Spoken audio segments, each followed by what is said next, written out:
The rupee falls and suddenly your petrol is expensive. Your electronics cost more.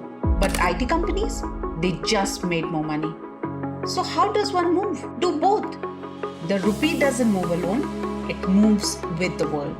So when the US Federal Reserve raises rates, money goes out of India.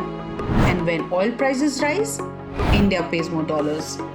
And that pushes the rupee down. Now here's the upside. A weaker rupee rewards exporters. So IT earns in dollars, spends in rupees, and profits go up. Remittances rise, global demand improves, but here's the cost.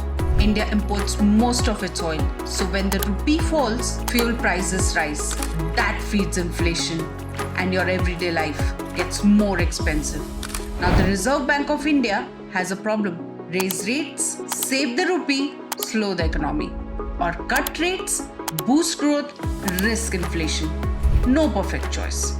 Because you can't have all three. Free capital, stable currency, independent policy. That's the trilemma. And yet, money keeps coming back. Because India is growing faster than rest of the world. That's 7.3% GDP growth versus the world average of 3.3%. Therefore, a falling rupee isn't just weakness. It's a transfer of power from consumers to exporters. So the question is, how have you been impacted?